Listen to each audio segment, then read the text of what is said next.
السلام عليكم ورحمة الله تعالى وبركاته. متابعينا الكرام، متابعي قناة عالم الأسعار، يا رب تكونوا بخير وبصحة جيدة. ما تنسوش تشتركوا في القناة وتفعلوا زر الجرس. عاجل، أسعار اللحوم تقفز 12 جنيه اليوم الجمعة، وارتفاع في الزيوت والمكرونة بالأسواق. موقع رسمي. قفزت أسعار اللحوم الطازجة بأكثر من 12 جنيه في الأسواق خلال تعاملات اليوم الجمعة 12 مايو 2023، فيما ارتفعت أيضا أسعار المكرونة والعدس والأرز السائب والزيوت، بينما تراجع سعر البيضة مقارنة بأسعار أمس بحسب بيانات أحد المواقع الرسمية التابعة لرئاسة مجلس الوزراء. متوسط أسعار أبرز السلع الأساسية في الأسواق اليوم بحسب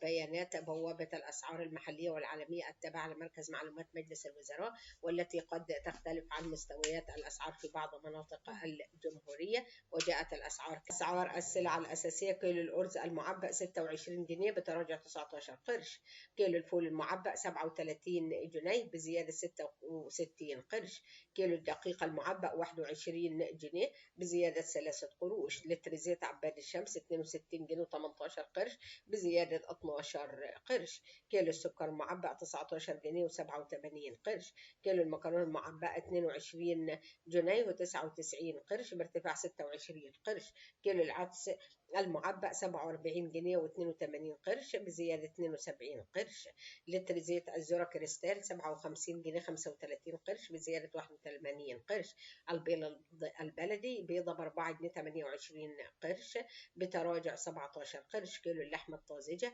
297 جنيه و73 قرش بارتفاع 12 جنيه 34 قرش، كيلو الدواجن الطازجة 85 جنيه و54 قرش بتراجع 86 قرش، كيلو الأرز السائب 27 جنيه 39 قرش بارتفاع جنيه و63 قرش، كيلو الفول السائب 37 جنيه 36 قرش بزيادة جنيه و39 قرش، كيلو الجبنة الأبيض 88 جنيه و7 قروش بتراجع 4 جنيه و31 قرش، كيلو الجبنة الرومي 183 جنيه بزيادة 10 جنيهات و46 قرش، لتر اللبن السائب 19 جنيه 75 قرش بزيادة 35 قرش، لتر اللبن المعبأ 28 جنيه و7 قروش بزيادة جنيه و29 قرش.